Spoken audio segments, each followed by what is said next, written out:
Bonjour, c'est Florent, on est sur le podcast Pilote ta vie et donc on continue aujourd'hui notre daily. On a parlé hier du pouvoir de l'intention. On a parlé de tout ce que ça peut apporter d'avoir une attention justement qui est bien définie.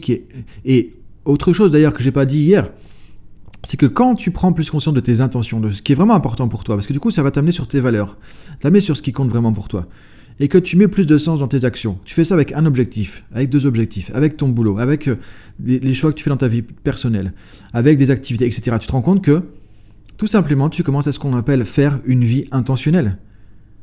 Une vie qui a plus de sens.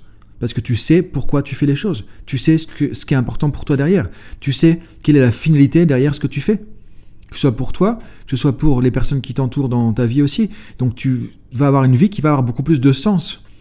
Et ce sera beaucoup plus facile parce que c'est beaucoup plus fluide. Parce que l'être humain a besoin de trouver du sens, justement. Et comme on le disait, quand ça a du sens, quand il y a de l'intention, ça va captiver ton attention sur les bonnes choses. Et c'est beaucoup plus facile. Tu l'as remarqué, quand tu fais un truc qui te passionne, quand tu fais un truc qui te plaît pas, parce que souvent ça n'a pas de sens, tu te rends compte que ça n'a pas la même énergie. C'est pas la même facilité, c'est pas la même fluidité. Il y a un psychologue, alors je ne sais plus de quelle nationalité, qui s'appelle Csikszentmihalyi. C'est Csikszentmihalyi, qui disait justement, effectivement, que en fait, quand on est focus avec son pourquoi comme ça nous met dans une espèce de flow state, c'est-à-dire un état de fluidité, de flux, ce que les athlètes de haut niveau, les sportifs de haut niveau appellent un peak performance state, c'est-à-dire un état de performance optimale. Et en gros, c'est l'état ressource, l'état émotionnel qu'on recherche, parce qu'on est dans le top, dans le meilleur, dans la quintessence de la performance, on est dans le meilleur de nous-mêmes. Et c'est Timothy Gallwey aussi qui disait la focalisation est la quintessence de la performance. C'est-à-dire que pour être efficace, pour être performant, si on regarde les champions dans n'importe quel domaine, que ce soit un gars qui va faire un 100 mètres, que ce soit quelqu'un qui va faire du vélo, que quelqu'un qui va faire de quelqu'un comme Michael Jordan par exemple, que ce soit un champion d'échecs, c'est que quand ils sont dans l'action, ils sont focus. Et là, c'est le pouvoir de la focalisation, le pouvoir du focus. Être 100% présent à ce qu'on fait. C'est là qu'on est le plus efficace en tant qu'être humain. Et tu l'as peut-être remarqué dans différents domaines. Peut-être que, par exemple, je ne sais pas, si tu es passionné de tennis, quand tu joues au tennis, tu remarques que peut-être tu es vraiment focus, concentré, et tu ne penses pas à autre chose. Et c'est pour ça aussi que tu aimes bien, que ça fait du bien, parce que tu ne penses pas à tous les problèmes d'à côté, parce que tu es 100% concentré là-dessus. Et ça, c'est le pouvoir de la focalisation, le pouvoir du focus. Et quand on est focus sur ce qu'on fait, c'est là qu'on est connecté à nos ressources intérieures, c'est là que le cerveau, entre guillemets, fonctionne le mieux possible, c'est là qu'on n'est pas distrait, c'est là qu'on est dans ce côté laser beam focus dont je parlais dans le podcast précédent hier. Dire que tu as la maglite et ça éclaire devant et ça éclaire de manière très forte, très puissante. Il y a de l'énergie dans un rayon laser. Et là, du coup, tu ne vas pas te faire perturber par le reste à côté. Et le pouvoir du focus, c'est que justement, quand tu es focus comme ça, c'est là que tu vas être le plus efficace, que tu vas utiliser au mieux tes ressources personnelles, que tu vas pouvoir aussi même dépasser la peur, le stress. Quand tu es focus, que tu es vraiment concentré sur ce que tu fais à 100%, tu as moins aussi... Parce que, en fait, ton cerveau, tes émotions, ton attention, ils sont à 100% sur un truc. Donc, ils ne sont pas en même temps sur autre chose. Si, par exemple, tu n'es que à 50% dans ce que tu fais, tu as 50% de place à côté, entre guillemets, aussi pour mettre du stress, pour te dire « je vais me louper », pour regarder les gens qui te regardent bizarrement parce que tu es en train de parler en public et puis il y a un gars qui n'a pas compris et tu te dis « oh là, mince, comment il me regarde ?» Est-ce que tu as de la place pour ça ? Si tu es 100% focus, il n'y a pas de place pour ça parce que la place, elle est pour justement l'attention, elle est sur ce que tu fais et tu fais un avec l'action. Et ça, on le retrouve dans n'importe quel domaine. Moi, j'ai beaucoup travaillé ça en coaching aussi.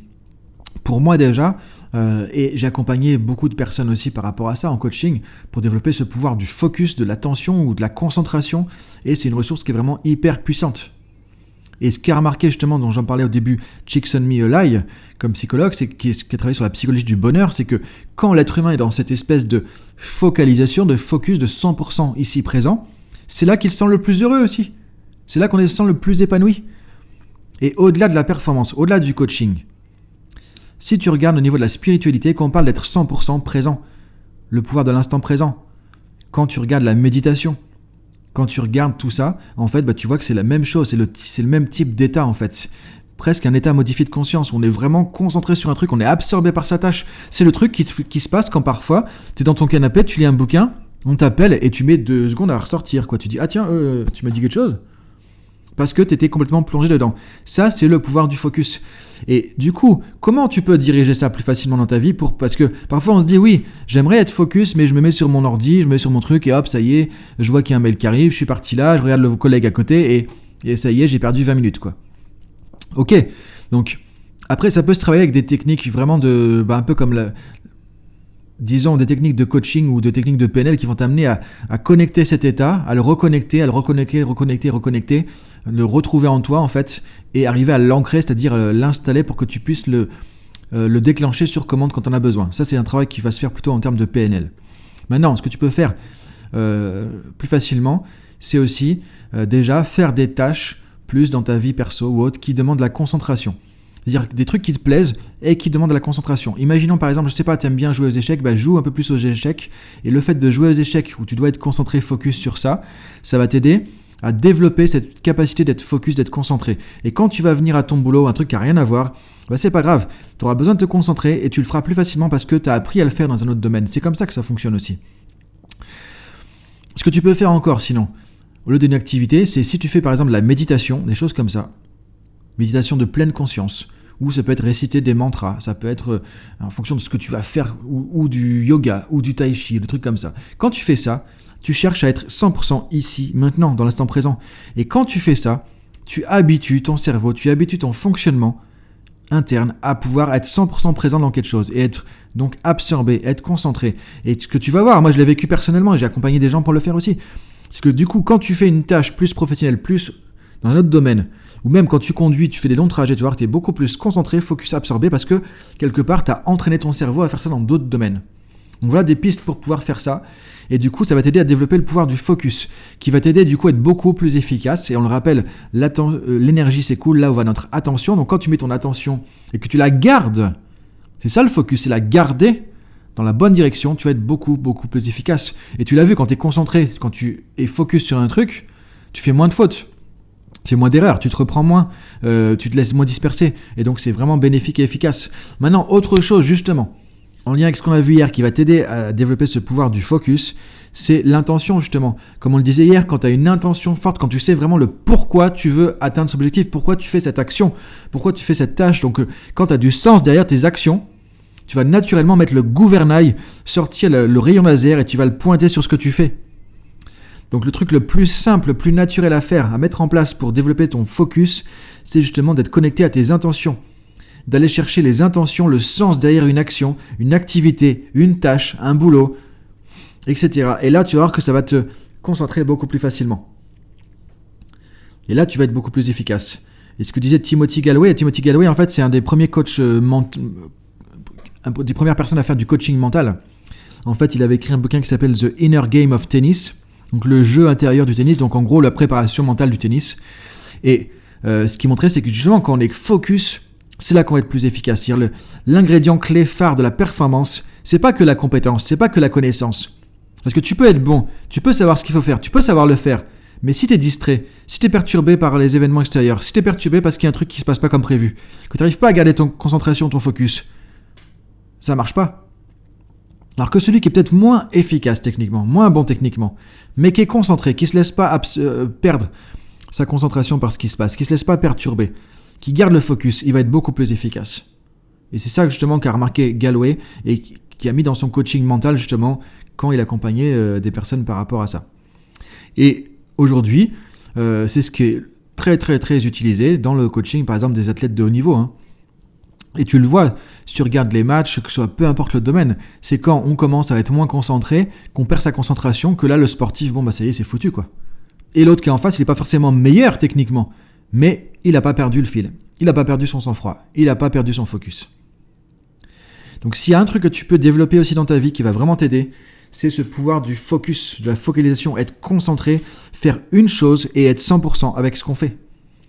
Si jamais tu as du mal à faire ça, essaie dans ta vie personnelle de faire, donc comme je disais, des tâches qui sont monotâches où tu dois être concentré sur un truc précisément. Ça va entraîner ton cerveau à faire ça. Ou sinon, tu fais simplement de la méditation. Et en plus, alors méditation de pleine conscience par exemple, ou méditation de concentration. Tu vois, des choses comme par exemple, comme on peut faire en yoga par exemple, on va fixer une bougie, donc la lumière, la flamme d'une bougie, pendant peut-être 10 minutes, un quart d'heure ou autre. Et là, tu vas voir que quand tu fais ça, ton cerveau, il part dans toutes les directions. Et tu ramènes toujours ton cerveau sur la bougie. Ou comme en méditation, on fait parfois, on ferme les yeux, on concentre sur la respiration. Tu vas voir que tu as plein de pensées qui viennent. À chaque fois, tu reviens sur la concentration, sur la respiration, pardon. Donc ça, c'est encore un autre sujet. Mais en tout cas, c'est des activités, c'est des tâches, c'est des choses qui peuvent t'aider justement à développer ce pouvoir de focus.